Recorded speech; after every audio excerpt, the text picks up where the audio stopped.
chapter 1, verses 1 through 14. If you have a Bible or an application on your phone, we'd invite you to follow along, or the words will be on the screen. In the beginning was the Word, and the Word was with God, and the Word was God. He was in the beginning with God. All things came into being through him, and without him not one thing came into being. What has come into being in him was life, and the life was the light of all people. The light shines in the darkness, and the darkness did not overcome it. There was a man sent from God whose name was John. He came as a witness to testify to the light so that all might believe through him. He himself was not the light, but he came to testify to the light. The true light, which enlightens everyone, was coming into the world. He was in the world, and the world came into being through him, yet the world did not know him. He came to what was his own, and his own people did not accept him. But to all who received him, who believed in his name, he gave power to become children of God, who were born not of blood, nor of the will of the flesh, or of the will of man, but of God. And the Word became flesh and lived among us, and we have seen his glory, the glory as of a Father's only Son, full of grace and truth. Thank you, Brian. My last appointment was in Carlisle at Middlesex UMC, and one of the admins that I had during my time there was named Sandy. So I was super grateful when I moved here, and my admin was Sandy, again, different Sandy, but an easy name to remember. And Sandy had elderly parents who lived in Florida. And a few years ago, Sandy's father passed away while they were in Florida, so she took some time off to travel down and to help her mom with all of those arrangements. And then her mom decided to move back up to Pennsylvania so that she could be closer to her. She didn't want to live alone in Florida without family around. And so it wasn't long after her mother moved that Sandy decided to resign from her job so that she could focus on taking care of her mom, which was completely understandable. And then it was about, I'm not exactly sure the timeline, but about 6 months after that I was informed that I would be moving to be with all of you. And toward the end of May of that year, I moved in the middle of June, but towards the end of May, just as I was preparing for that move, Sandy's mother passed away. And the plan was to put both of her parents in a columbarium at Fort Indiantown Gap. Many of you are familiar with that. And they were also able to get a date just days before I was moving so that I could preside over a small service. And it was just Sandy and her husband, her 2 daughters, and then her brother and sister-in-law that had traveled down from up north to be there. So there we were on this beautiful June day, standing between rows of one of their columbariums. The day was so clear skies, nice temperature, not too hot, not too cold. But soon after I started speaking, a lawnmower came by. And that sound increased as we realized that our time to lay this couple to rest in this place was the same time that they were mowing the large expanse of grass that sat just in front of where we were.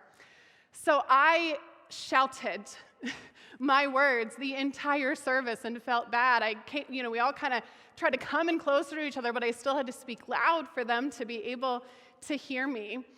But what really made us laugh, and it really was comical that I had to scream this service, was that Sandy told us a little story at the end, and she said, when Mother and I were going to search for cemeteries, we stood in this exact spot. And she said, I think that we should choose this place because it will be so nice and quiet and peaceful for you to come here and visit me. Because when they came, it was very nice and quiet and peaceful, and lawns were not being mowed. And so there we were in the middle of the cemetery, right, on the least likely of occasions, laughing at the irony of the moment. And then as soon as we got into our cars, the lawnmowers decided to take their lunch break.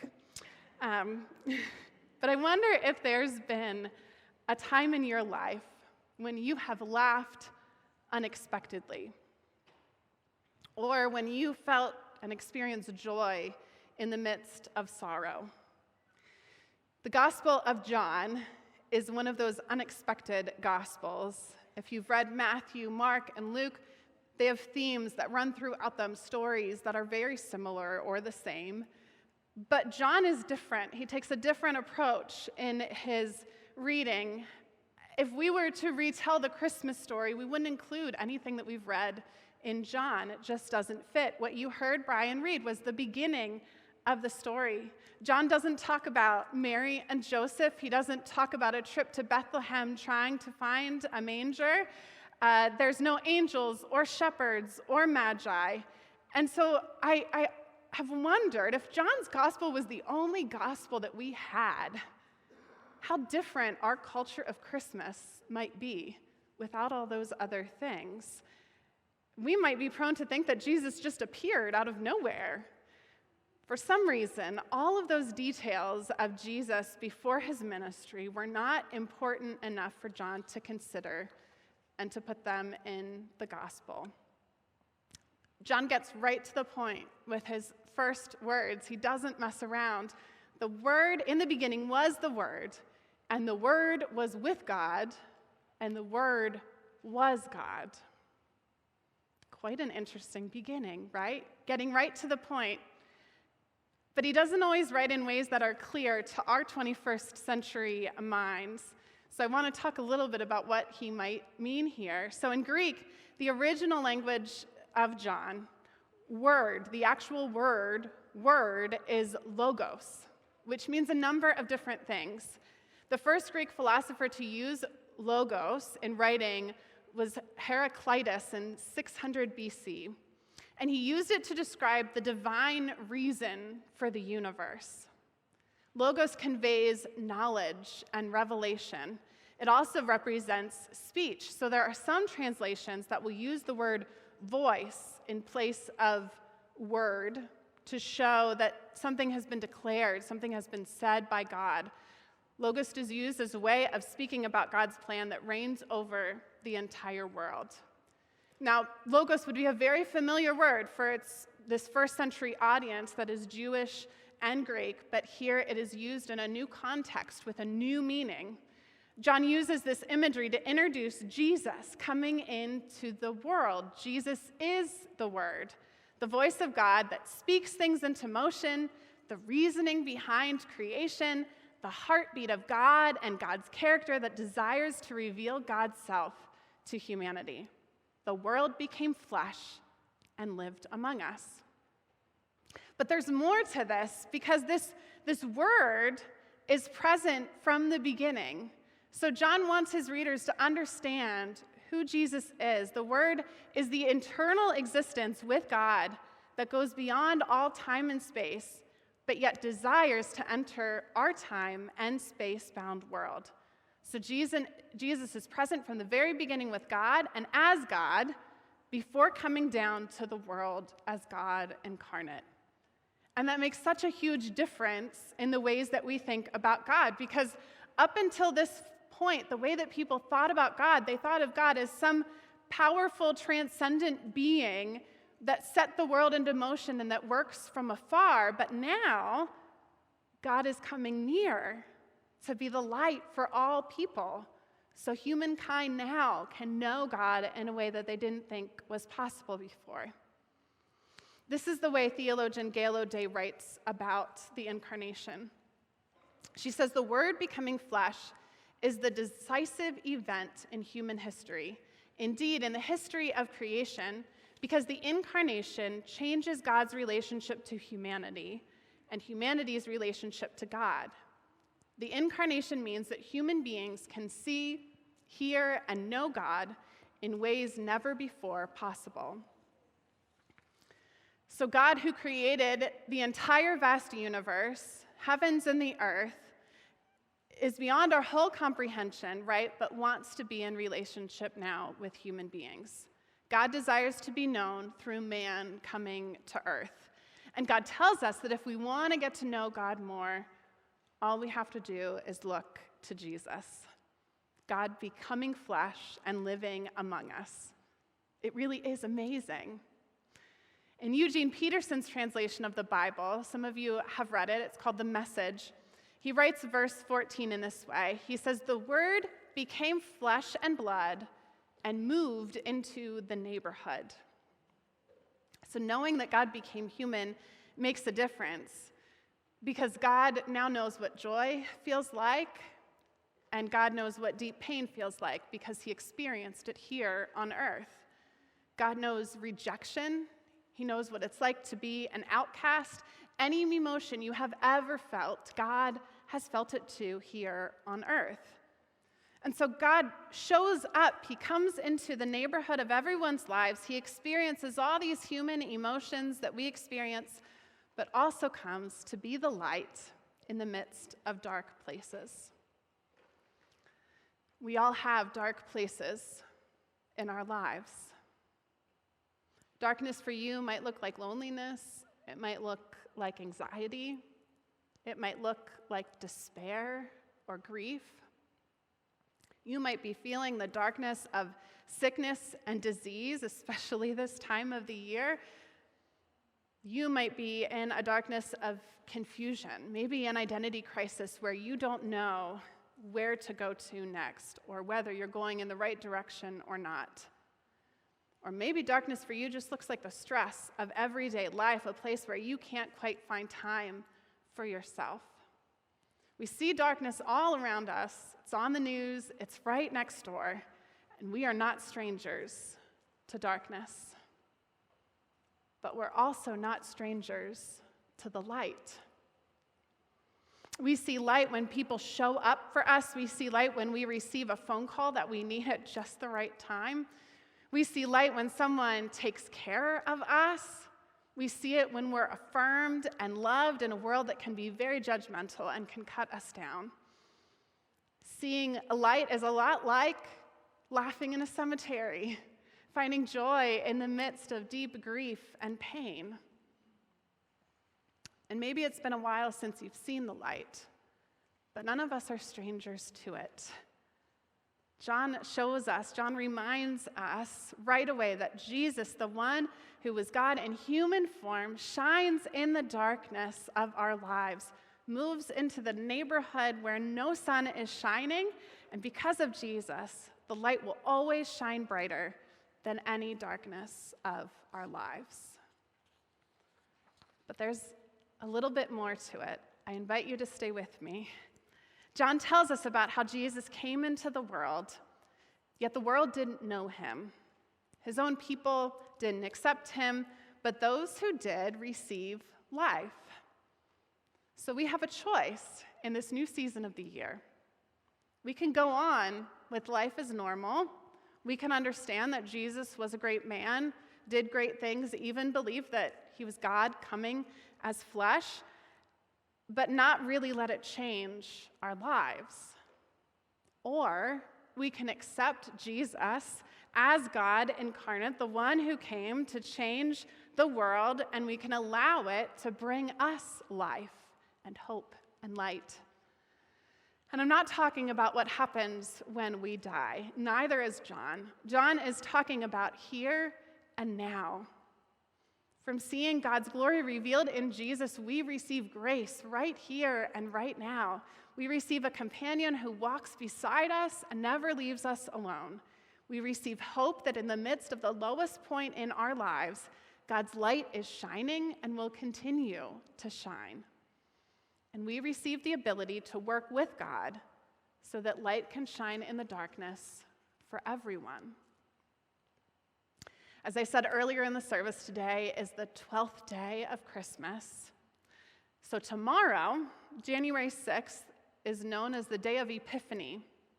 It's a day when we remember the Magi from the East who followed a star in search of Jesus and his family. We like to put the Magi in the manger scene when they didn't actually come there to see him.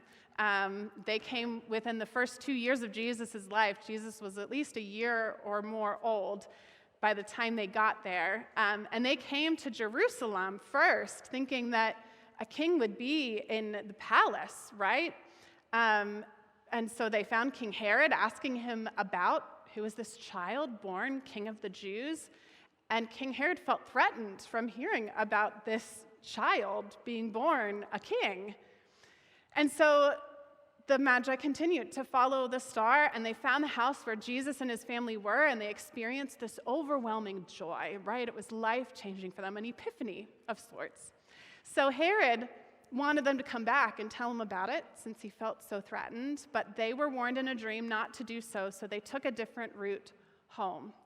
And that's usually where our story ends when we read about the Magi in the Gospel of Matthew. We end it right there. They took a different route home. But there's more to the story than that. Some of you know it. Joseph was then told in a dream to take his family and to flee to Egypt because their lives were in danger. And sure enough, when the Magi don't return to Jerusalem to tell King Herod about this new child king, King Herod becomes furious, and so he calls for all the children around Bethlehem under the age of 2 to be killed. And Jesus would have been a part of that had Joseph not fled with his family to Egypt. We often don't view the Holy Family in this way, but they were refugees fleeing danger.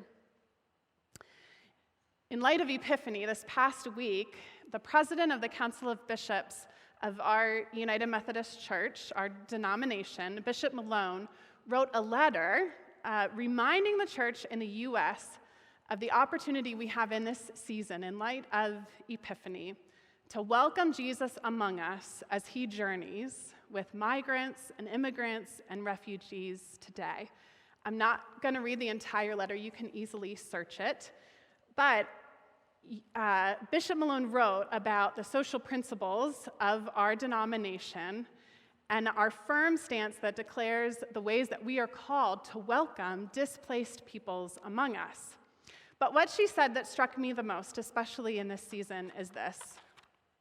She says, "We are living in a dark time that more than ever calls us to be the light of Christ, people of faith who take our baptismal vow to resist evil in all its forms with utmost seriousness." So how might God be calling you to be the light of Christ in this new year? How might God be calling you to take your baptismal vows to resist evil in all of its forms with seriousness? I've always liked that tagline, "We'll leave the light on for you." How many of you have heard of that before? It's been around for a while. I learned recently, I knew that it was from Motel 6 because of the commercials, "We'll leave the light on," and the little click of the light. But it started in 1986, so it's almost 40 years old now.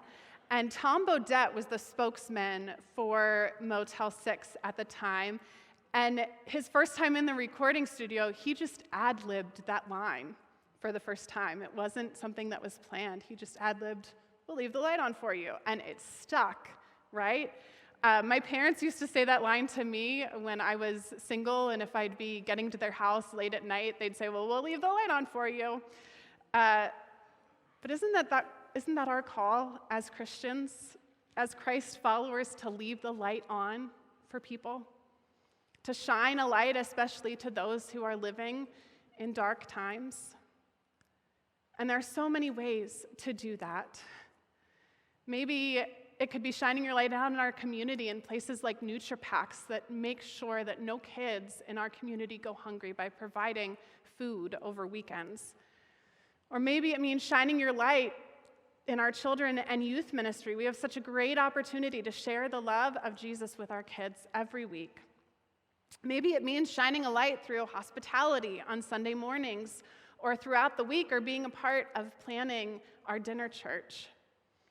There is something really amazing that happens, friends, when you use your own talents and your own gifts, those things that bring you joy, to bring joy to others. There is a light that opens up that is so beautiful to see.